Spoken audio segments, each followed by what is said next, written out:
the 4 a.m. shifts. It's been quite a lot of fun, so I've been getting excited, especially to do weekly finals and see some big money, because we are at the halfway point now. And let's be real about this. When all's said and done tomorrow, one of these teams is going to walk away with 100 grand. That is a big amount of change to be putting on the board. And when you're in a competition where the winner basically takes all because they have the most money, this is quite an important week to set a stance as we roll into the second half of this competition. Yes. Now, with a couple of teams not being in the lobby, it's opened up a couple of potential drop spots. So we're going to have to keep our eyes on where teams opt to go. I mean, we just got himself level 3'd up, geared out. So keep eyes on him. He's going to be looking like the, the Slav Scav boss out there. And let's have a little look who becomes... Oh, wow. Okay, we have gone to the wall. Not to the window, but to the wall, Richard. There's going to be some sweat on the brows, I believe. One of those where you just kind of throw it at the wall and see if it sticks, to be honest with you, because that is absolutely appalling. That now gives us so limited amount of land to play. This will be a complete and utter smash and grab. Like, Gen.G are going to have to pray for their life. So many people will be hitting that ditch and just hitting it with full force. You can see the victims of this circle will already begin to fall. Everyone is on a very hard transition. This basically now only goes to one place, because eventually it will push against from that wall. Zen and the kill feed are just demolishing multi-circle gaming, so God knows what's happened there. Navi have been crept upon. STK are in the backlines. You can see the Molotovs already been cycled, and the bombardment, Lauren, of this compound has already begun. And this is basically what we're going to have for the next 5 minutes, because my word, that is so much unplayable terrain. That is insanity for game one.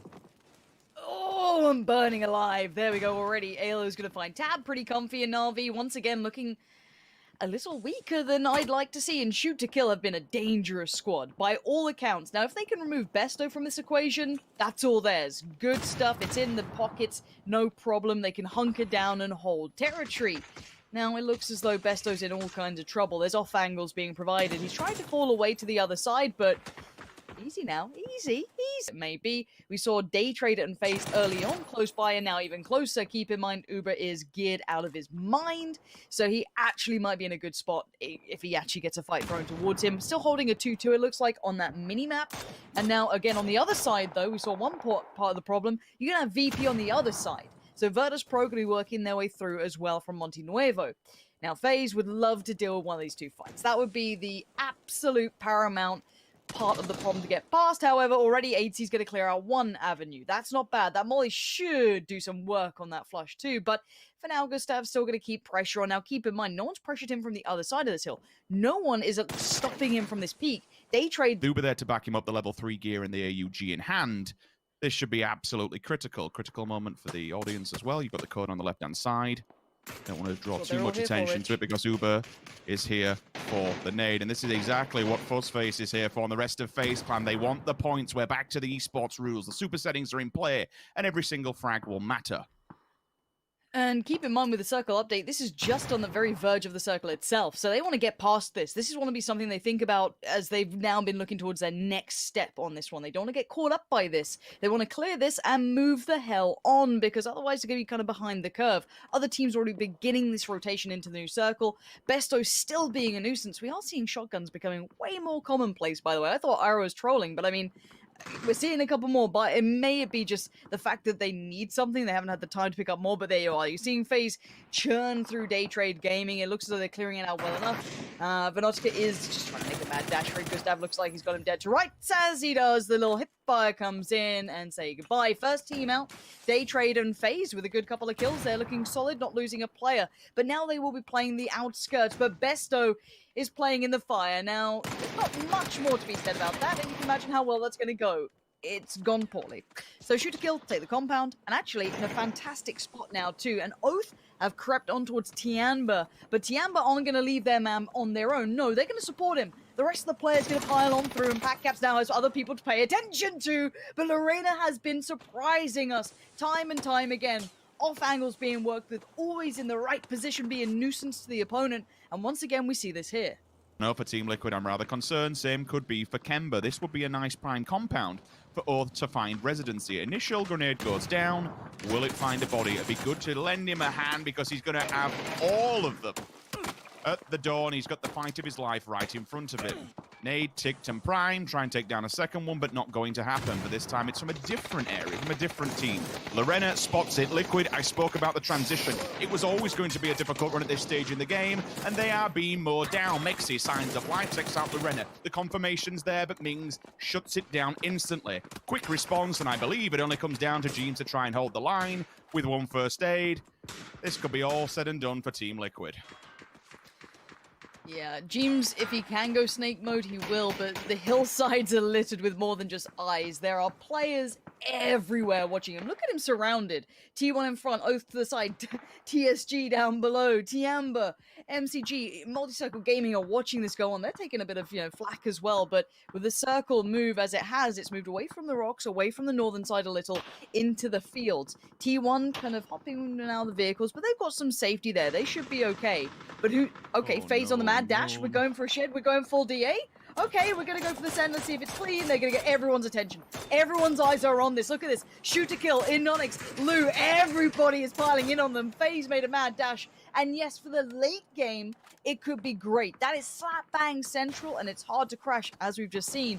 But they will lose 8C in the process. They come flying around the corner, and honestly, they actually may do VP a favor.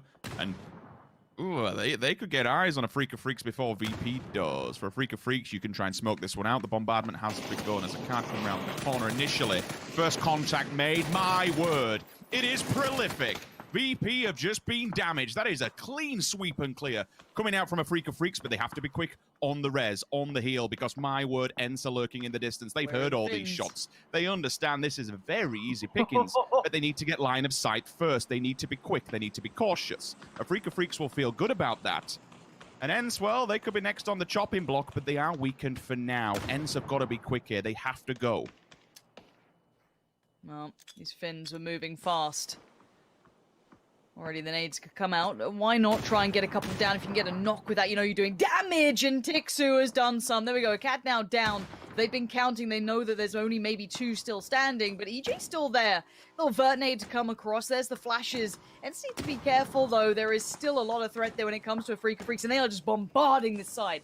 Everything they potentially have, and EJ just trying to play that smoke, play his life as best he can. Already going to be smothered here. We are seeing kills in the feed from other sides. TSG might be joining that soon as the circle will force the play, but EJ will at least hold ground for now, but there's still a player. There's still a creature lurking in the smoke. A Cad and Pansy are still here. There is still so much danger. Ence have not cleaned this out as well as they thought. Diggory and Squeaker in danger. Now, at least one kill did come in, but look what this comes down to. Pansy are on 2 HP. And Diggory, not much better! And Ence go down! Somehow, Afreeca Freecs win that fight. It was messy towards the end. And I thought the Finnish team would be so comfortable at being in the sauna of those smokes over there by the hillside, but no, they get lost in it and lose their way and lose their place in the lobby. 10 now stand. So long. They were weakened. They should have gone faster. They should have gone harder. Unfortunately, it then benefits the side of Afreeca Freecs, and now they've only got a high side left. It's something. It's better than nothing. The higher up in the rankings, they've certainly got the frag points for it. STK straight on to the rest of Zen. We've been saying for Zenith it could have been a bit of a hit and miss once they come down, but been able to have a small height advantage. This is what I mean. 1 second. Pio's just found so much space. He was the only player to get across to the other side of the road for Gen.G. He's currently sat in towards the ditch, and you can see the rest of Gen.G now moving up. I love what he creates with the amount of room. He now knows LG Diviner there. They're going to move on this. They see weakness. They see blood in the water. They're going to go for it. Essa, Loki, and Onyx all ready to clear through at least one of these teams. And you know what? If T1 senses this, do they lob those nades suddenly in? That's going to be the big question. Looks like Shooter Killer trying to get towards FaZe. This is a dangerous push. And Uber's just evacuated the building, but Pansy is far away, popping in shots. Kurt, how are you alive? Not for long, Uber. There he is, the big beast himself, waiting patiently. Now they have... We shall see. Oath still lurking with minuscule kind of ground to work with, but it's still something, and they are split. FaZe are trapped with inside that small shack that they're living off the back of, and STK holding them dead to rights, drawing their attention. It's currently a fight for 2 sides of the map here. FaZe and shoot to kill. And it looks like Gen.G are getting themselves ready to go. They're pushing this one, maybe fancying to maybe take a little bit of a bigger slice of the pie, but it's scary. They're going to get bottlenecked here, and they don't have off angles to play with. Those nades better work out. The molly's already going through. You can see them trying to just desperately lob them as far as they can. Ooh. And they're not looking too bad. Adder's still alive, though. Aqua 5, Starlord, all still here. He can't use too much of that heal. He will become open to Oath, but for now, it's good enough to get him the kill towards Loki. So it looks like Gen.G have gone, that's not as clean as we had wanted. We might back away. Where did Relo come from? Those mollies on the right-hand side are coming from hitting a little bit too close for comfort.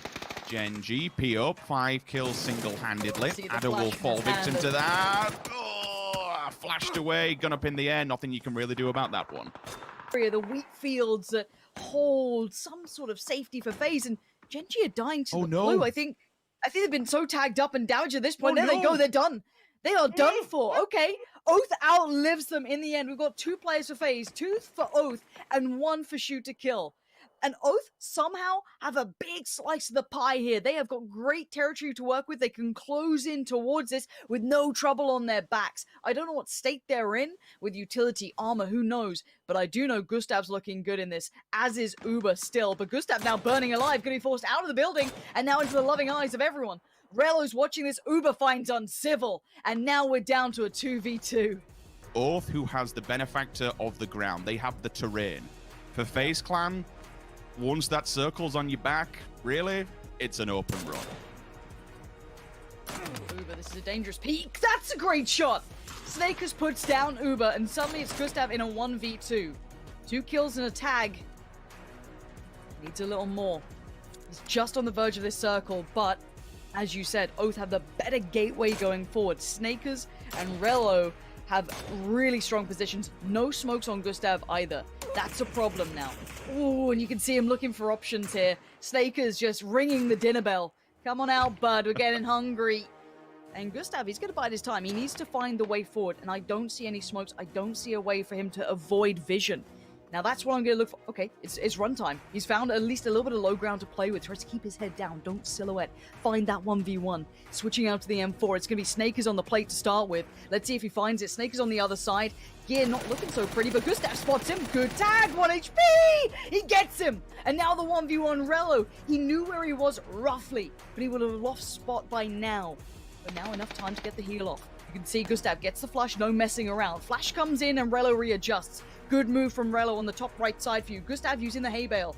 Gustav takes the peek. He spots him. That's a good enough peek. That's a good enough tag. But there's a reply. It's not without answer. Both of them broken down on the vests and the helmets. And now Gustav, I love this proactive play from Relo. But FaZe, it's always going to surely be FaZe. They're so experienced in these moments.